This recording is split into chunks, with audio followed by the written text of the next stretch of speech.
کہتے ہیں ایک بادشاہ تھا، وہ کسی پہ خوش ہو گیا تو اس نے اس کو کہا کہ تم میرے محل میں داخل ہو جاؤ اور شام تک جو میرے محل سے تم اکٹھا کر سکتے ہو تم اس کو جو ہے وہ اپنے لیے لے کے جا سکتے ہو۔ تو وہ جب محل میں داخل ہوا اس نے دیکھا کہ انواع و اقسام کے کھانے ہیں، طرح طرح کی چیزیں ہیں اور عالی نصب بستر لگے ہوئے ہیں، گاؤ تکیے لگے ہوئے ہیں اور ہر طرح کی انسانی طبع کو لبھانے والی چیزیں موجود ہیں، نفس کے تلذذ کے لیے سارے سامان موجود ہیں۔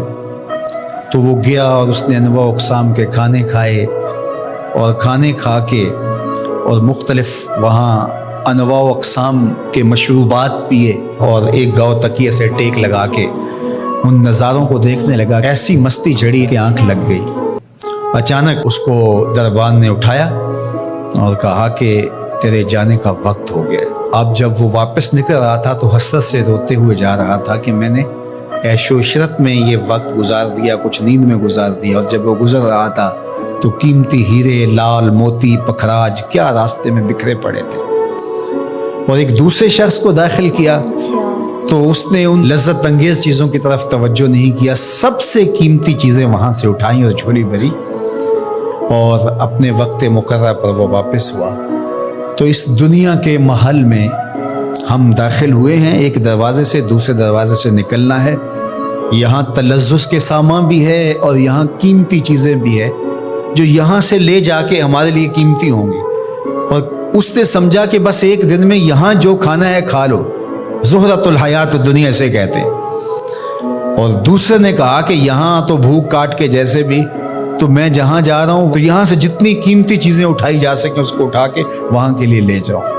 اب اس دنیا کے محلے میں اترے ہیں، یہاں سے عیش و عشرت کر کے جب اچانک موت کا فرشتہ کہے گا تیرا وقت ختم ہو گیا، آ جا، اور پھر خالی ہاتھ ہوگا، پاس کچھ بھی نہیں ہوگا، دامن بھی خالی ہوگا۔ اتنا کچھ تھا، ایک سبحان اللہ کا ہی اتنا وزن تھا کہ میزان بھر جاتا ہے، الحمدللہ کا ہی اتنا وزن ہے کہ زمین و آسمان کے درمیان جو جگہیں ہیں اس کی جزا سے بھر جائیں۔ لیکن ہم دنیاوی تلذذ میں رہے اور تھوڑی سی زندگی تھی، جب فرشتے نے جھنجھوڑا تو آنکھ اس وقت کھلی اور یہ کیا کر دیا ہم نے۔ لیکن جو اللہ کے بندے ہیں وہ کہتے ہیں کہ یہ تو آخرت کو جمع کرنے کی کھیتی ہے، یہاں جتنا کچھ جمع کر لیں کر لیں، اصل یہاں سے کیا اٹھا سکتے ہیں، ہر شخص کا اپنا انتخاب ہے کہ وہ کیا اٹھائے گا۔ اپنے لیے وہ ابدی چیزیں اٹھائے گا جو ان کے لیے ختم نہیں ہوں گی، یا وہیں کھا کے وہیں چھوڑ کر کے اور اچانک مستی میں چلا جائے گا اور پھر فرشتہ اس کو جھنجھوڑ کے کہے گا اٹھ تیرا وقت پورا ہو گیا ہے۔ اللہ اکبر۔ فرمایا ہر شخص جب صبح کرتا ہے تو اپنی سانسوں کے ذریعے سے کچھ خریدتا ہے۔ اب اس کی مرضی ہے، چاہے آزادی خرید لے، چاہے گرفتاری خرید لے، چاہے خیر حاصل کر لے اور چاہے شر حاصل کر لے۔ وہ آخرت کا کیا سودا خریدتا ہے یا دنیا کا سودا خریدتا ہے، اس کے بعد جب آنکھ کھلتی ہے تو پھر سمجھ آتی ہے کہ میں کیا خرید سکا۔